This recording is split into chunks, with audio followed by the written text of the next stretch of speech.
मेरे को एक टीचर थे यार, उन्होंने मेरे दिमाग में फिट कर दिया था। बदमाश टीचर थे। उन्होंने कहा था अलग सर 10 करोड़ हुए ना तो जीवन स्टेबल हो जाता है। उन्होंने वही थ्योरी चिपकाई थी जो हम लोग को बचपन चिपका गई कि 10th निकल जाएगा तो जीवन सेटल, तो 10 करोड़ में जीवन आपका स्टेबल हो जाएगा, ऐसा उन्होंने वो चिपकाया था। But no amount of money is enough in your life. क्या फ़ायदा उस पैसे का अगर आप माँ बाप के साथ टाइम ना बिता पाए। बस इतना करना है कि जब जब जिंदगी नीचे की तरफ जाए थोड़ा सा हौसला बना के रखिए। कुछ ही दिन की बात होती है, हर चीज़ कुछ ही दिन की होती है। बहुत अच्छे वक्त में और बहुत बुरे वक्त में एक ही वाक्य कॉमन याद रखिए, कुछ दिनों की बात है, ये वक्त गुजर जाएगा। बहुत अच्छा हो तब भी ध्यान रखना है, आदत नहीं बनानी। बहुत बुरा हो तब भी ध्यान रखना है, ये सब खत्म हो जाएगा। अभी 2-3 महीने पहले बेंगलोर में घटना घटी है। 14 साल का एक बच्चा, 15 साल का उसका भाई, 2 भाई हैं। 14 साल के बच्चे ने अपने माँ बाप दोनों की हत्या कर दी। एक बहुत बड़ा बोल्डर उनके ऊपर फेंका, बाप के ऊपर।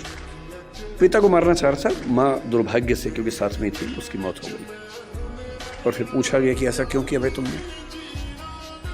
उसने जो कहा वो हम सबके लिए बहुत ज़रूरी है। उसने कहा पिछले कुछ समय से मुझे और मेरे भाई को एलर्जी हुई, उस एलर्जी की वजह से हमारी त्वचा कहीं कहीं जल गई, काली हो गई। और रोज हमारे पापा बोलते थे, मतलब गालियां देते थे कि तुम कितने भद्दे दिखते हो, बदसूरत दिखते हो, क्या करते हो, बदतमीजी करते हो, कुछ गलत काम करते हो, इसलिए ऐसा हो गया है। और उसने पुलिस को बताया कि एक तो मैं खुद परेशान कि मेरे साथ ये क्या हो रहा है। और जब मैं घर आता था इस उम्मीद में कि घर पे कम से कम घर पे तो लोग मुझे समझेंगे, वहां तो प्रेम मिलेगा, वहां तो अनकंडीशनल तरीके से मुझसे बात होगी। वहां भी गालियां पड़ती थी, रोज गालियां सुनता था। और एक दिन जब गालियां बहुत ज्यादा हो गई, नहीं झेल पाया, तो मैंने कदम उठाया और मुझे इस वक्त का कोई अफसोस नहीं। ऐसी घटना 14 साल का बच्चा है सिर्फ, जो घटना मैं आज तक नहीं भूल पाया। मुझे एक बच्ची ने आज से 15 साल पहले आके क्या कहा, लगभग रोते हुए, कि मैं आईपीएस बनना चाहती हूँ। मैंने कहा ठीक है, तो उसमें रोने क्या बात है, आईपीएस तो खुश होकर बनो, रो के क्यों बनना है। तो उसने कहा आईपीएस इसलिए बनना है कि आज से कुछ साल पहले गांव में मेरा गैंग रेप हुआ था। अभी मामला सीरियस हो गया, मैं चुप हो गया। मैंने पूछा फिर आपके पेरेंट्स ने क्या एक्शन लिया, पुलिस में रिपोर्ट किया नहीं की।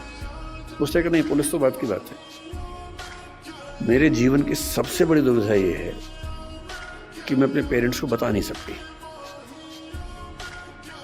क्योंकि वो मुझ पर भरोसा नहीं करेंगे, मेरी ही गलती निकालेंगे। तो मैंने कहा तुमने बताया नहीं पेरेंट्स को? बोले नहीं, ना बताया है ना बता पाऊंगी, आज तक किसी को नहीं बताया है, रोज घुटती हूं अंदर ही अंदर। आज पहली बार आपको बता रही हूं। और आईपीएस इसलिए बनना है कि जो मेरे साथ हुआ किसी और के साथ ना हो। और मैं तब से सोचता हूं कि वो कितने अभागे और मूर्ख पेरेंट्स होंगे जो अपने बच्चे से ये बात नहीं कर सकते। आपका बच्चा गैंग रेप का शिकार हो गया और उसमें इतनी हिम्मत है कि उस चीज को झेल गया, आपको नहीं बता पा रहा, क्योंकि उसको आप पर इतना भी भरोसा नहीं है कि आप उसकी बात सुन पाएंगे। दुनिया तो हमेशा आपके अंदर लूपहोल दौड़ती रहती है। आपको लगता है कि कोई आएगा, आपका हाथ पकड़ेगा, आपको प्यार समझाएगा। लोग हमेशा आपकी कमजोर नस पकड़ते हैं, कोई हाथ नहीं पकड़ने आता है। इस दुनिया में आपके ऊपर भरोसा करने वाला एक ही व्यक्ति आप खुद हो। सामने वाला तो हमेशा आपको यही दिखाएगा, यार तुम कुछ तो यार तुम्हारे अंदर कमी है यार, है? इस बार तो पेपर निकला नहीं तुम्हारा यार, है एग्जाम में तो हमेशा पीछे रह जाते हो। बड़े शहरों में भारत में आज से 100-200 साल के बाद इक्वल नंबर में लोग होंगे जो शादी करेंगे और नहीं करेंगे। 500 साल बाद शादी करने वाले शायद माइनॉरिटी माने जाएंगे,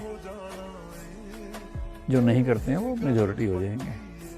1000 साल बाद शायद लोग कहेंगे कि अच्छा जानते हो कानपुर में शादी हुई है, 300 साल बाद हुई है, शायद 1000 साल बाद ऐसी बातें हों। क्योंकि मैं तो समाजशास्त्र का विद्यार्थी हूँ, सोशियोलॉजी ये मानती है कि कोई भी सोशल सिस्टम ज़रूरतों से पैदा होता है ज़रूरतें बदलने पे ख़त्म हो जाता है।